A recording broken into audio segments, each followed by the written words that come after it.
esté con ustedes. Proclamación del Santo Evangelio de Jesucristo según San Mateo.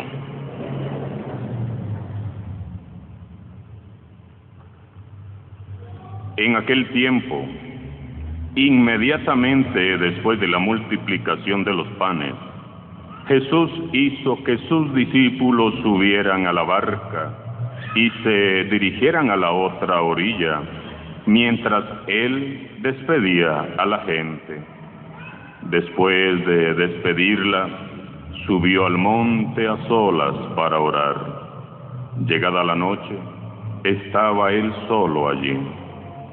Entretanto, la barca iba ya muy lejos de la costa, y las olas la sacudían porque el viento era contrario. A la madrugada, Jesús fue hacia ellos, caminando sobre el agua. Los discípulos, al verlo andar sobre el agua, se espantaron y decían: «¡Es un fantasma!», y daban gritos de terror. Pero Jesús les dijo enseguida: «Tranquilícense y no teman, soy yo». Entonces le dijo Pedro: «Señor, si eres tú, mándame ir a ti caminando sobre el agua». Jesús le contestó: «Ven». Pedro bajó de la barca y comenzó a caminar sobre el agua hacia Jesús, pero al sentir la fuerza del viento, le entró miedo, comenzó a hundirse y gritó: «¡Sálvame, Señor!». Inmediatamente Jesús le tendió la mano, lo sostuvo y le dijo: «Hombre de poca fe, ¿por qué dudaste?». En cuanto subieron a la barca, el viento se calmó. Los que estaban en la barca se postraron ante Jesús diciendo: «Verdaderamente, tú eres el Hijo de Dios». Palabra del Señor.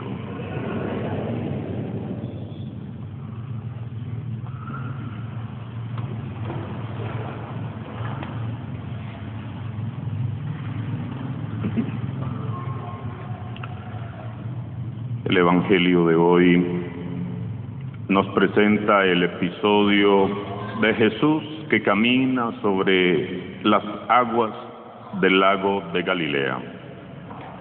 Es sorprendente la actualidad que cobra en estos tiempos de crisis religiosa este relato que nos ofrece hoy San Mateo. San Mateo describe con rasgos muy claros la situación. Los discípulos de Jesús se encuentran solos, lejos de tierra firme, en medio de la inseguridad del mar. La barca está siendo sacudida por las olas, es decir, es vapuleada por fuerzas adversas. El viento es contrario, todo se vuelve en contra y es noche cerrada, casi de madrugada. Por lo tanto, las tinieblas impiden ver el horizonte. No hay una imagen que relate mejor la realidad que vive hoy la Iglesia. Así como aquellos discípulos, vivimos nosotros hoy nuestra fe.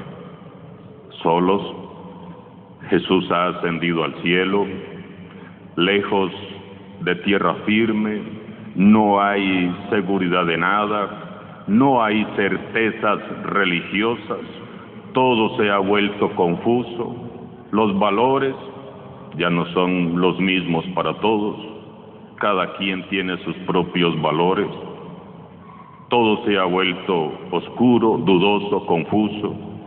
En muchos países se ha hecho de noche para la Iglesia. Pensemos en tantos países donde la Iglesia navega entre guerras, persecuciones, asesinatos, terribles persecuciones. Nuestra Iglesia es sometida a diario a toda clase de acusaciones.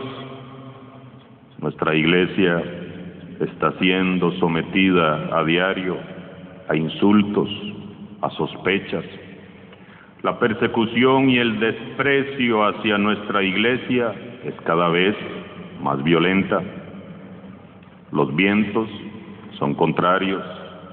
Fuerzas adversas golpean nuestra barca, la barca de la iglesia. Muchos se cuestionan aún y se debaten en discusiones si Jesús es el Hijo de Dios, o si es un fantasma, o si es un amigo imaginario, como dicen por ahí algunos sabios de este mundo.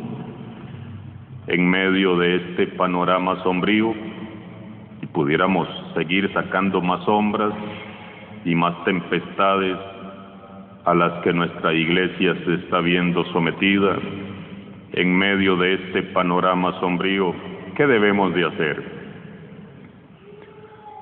¿Desanimarnos? ¿Entristecernos?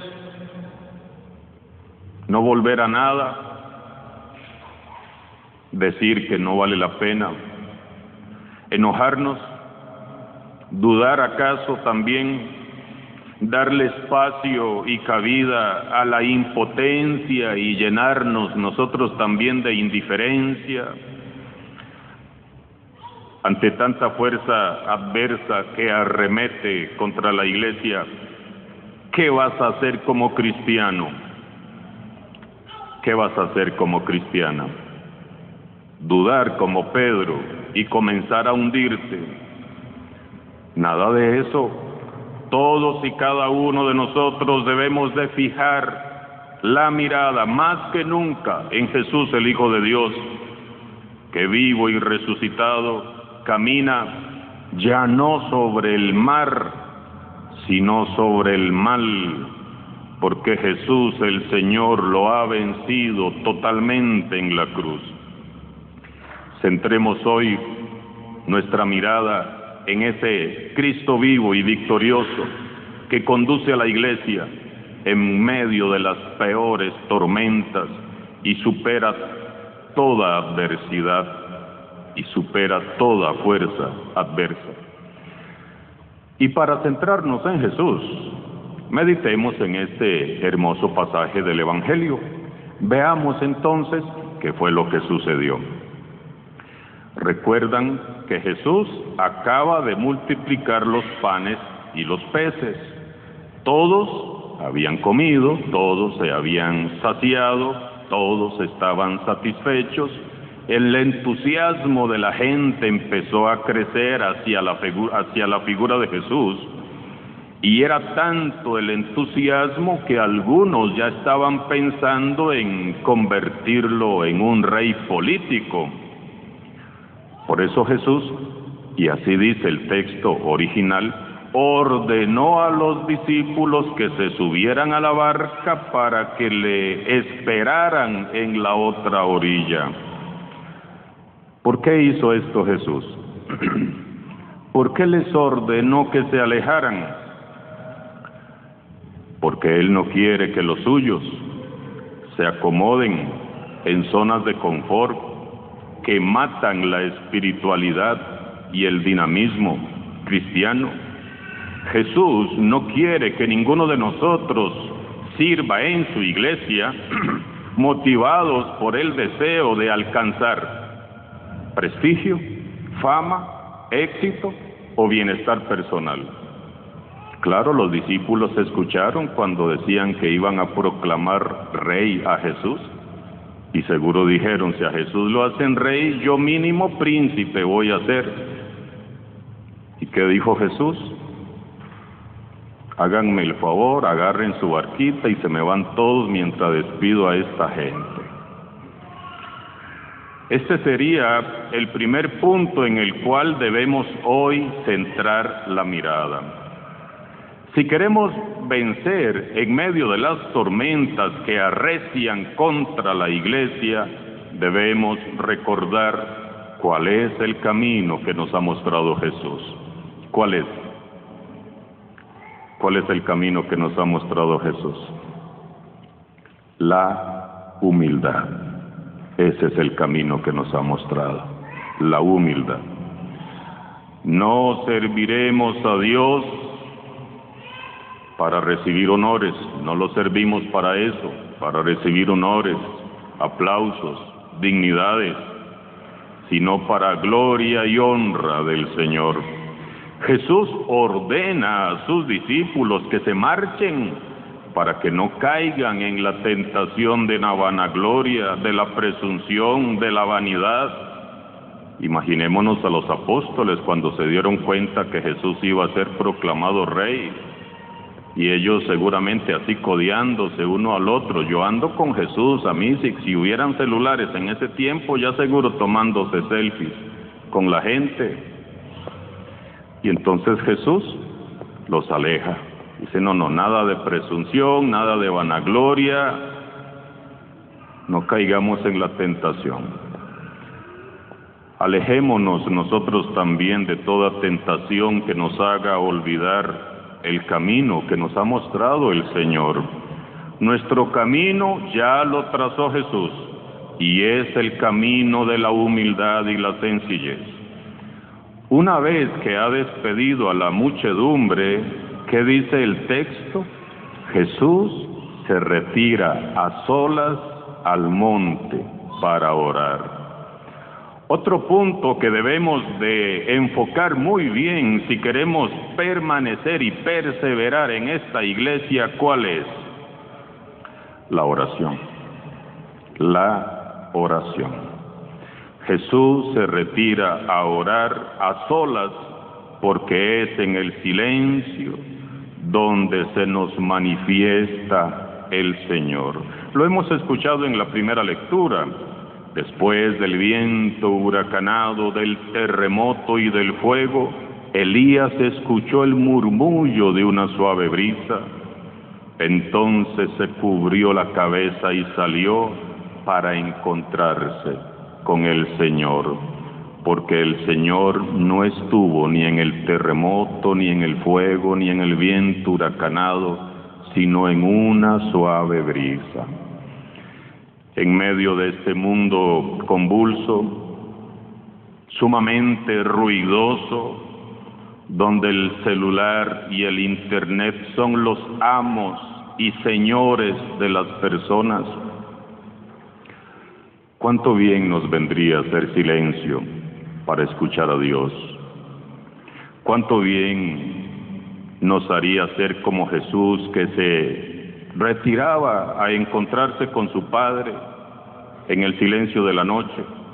Cuánto bien nos haría apagar celulares y todo aparato estridente o distractor para buscar a Dios, para orar,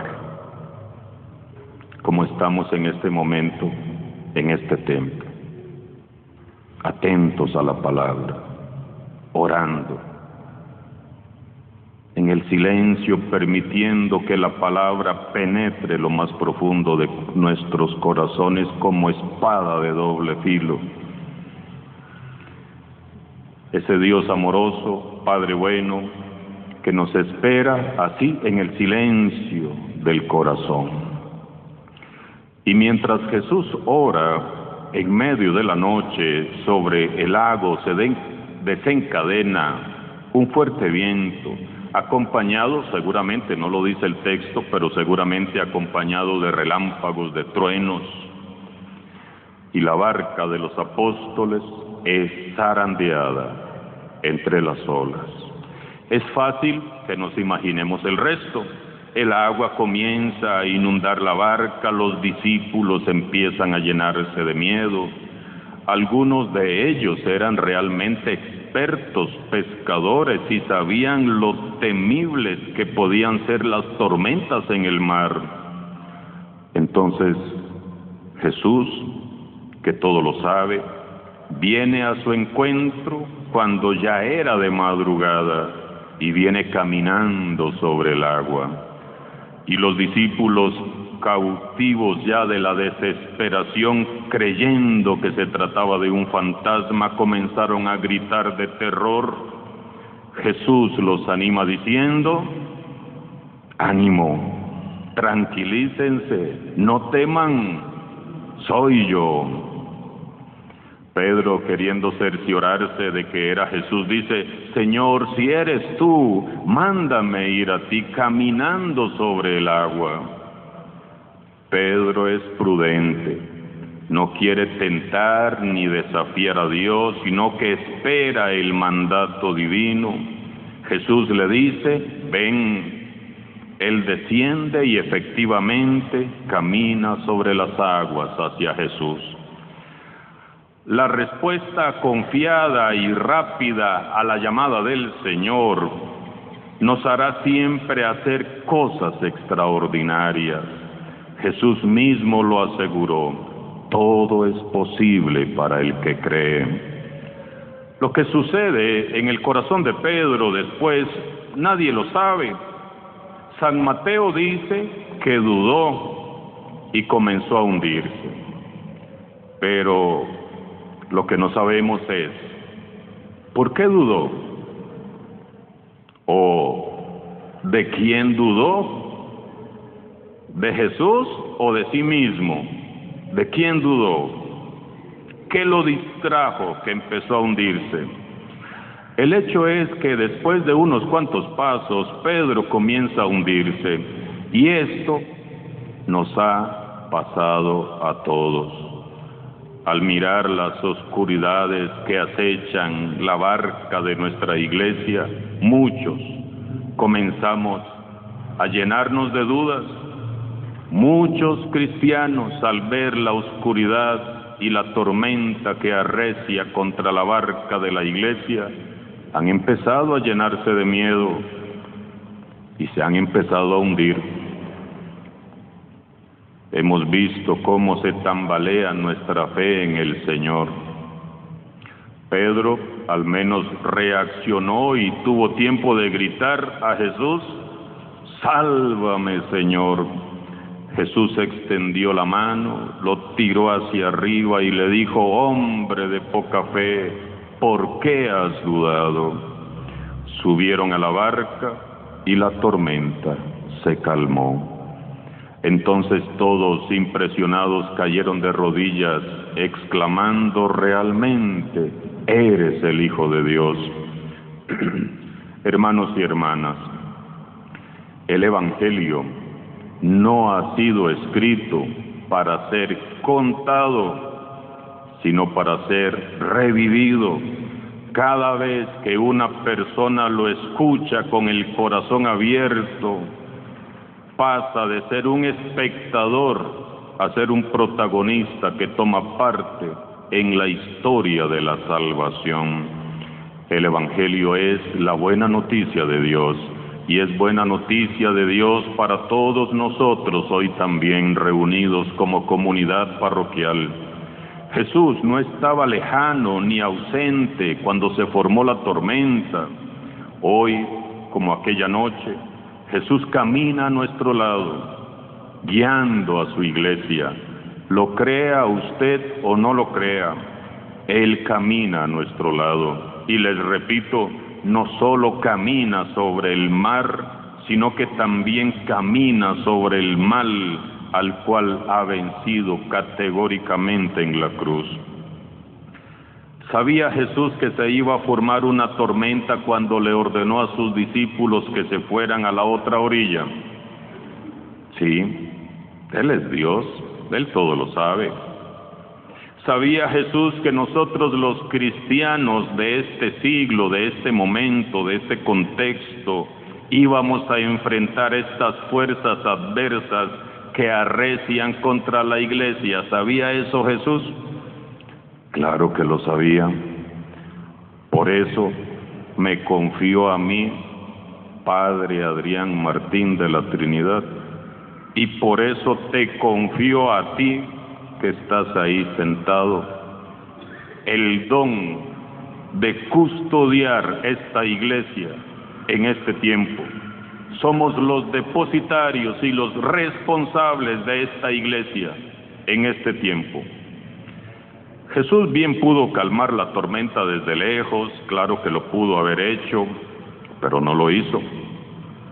sino que tomando la mano de Pedro lo sacó de sus dudas para entrar con él a la barca, y entonces una vez juntos en la barca con el resto de los apóstoles, la tormenta se calmó, cesó. Para que cesen las tormentas, solo debemos de tomar fuerte la mano de Jesús. Para que cesen las tormentas en tu familia, en tu vida, en tu comunidad, solo debes de tomar muy fuerte la mano de Jesús y hacer por fin de nuestra iglesia la iglesia que Jesucristo quiere que sea. Y así juntos ser parte de la iglesia. ¿Qué habría pasado si Pedro no toma la mano de Jesús? Se ahoga, y si se hubiese ahogado, nunca hubiese sido ni apóstol, ni el primer papa, ni San Pedro. Hubiera sido un ahogado. Si las tormentas arrecian contra tu fe, llama a Jesús: Señor, sálvame. Y con Jesús asume tu responsabilidad en la iglesia. No es criticándola, ni criticándonos entre nosotros mismos. No es juzgando, es amando y es sirviendo como mantendremos a flote esta barca. No nos distraigamos mirando las incoherencias y los pecados de los demás. Tomemos la mano de Jesús y caminemos sobre el mal. Frente a la fe firme en Jesús no hay viento huracanado que pueda derribarnos. Oremos a nuestra Madre Santísima para que como ella miremos siempre a Jesús, confiemos siempre en sus promesas y en sus palabras, aprendamos a hacer silencio y oremos recorriendo el camino de la humildad y custodiando con verdadero celo apostólico nuestra barca que se llama Iglesia Católica, porque esta iglesia, con sus luces y con sus sombras, prevalecerá hasta el final de los tiempos, porque sobre ella ni el infierno podrá derribarla. Alabado sea Jesucristo.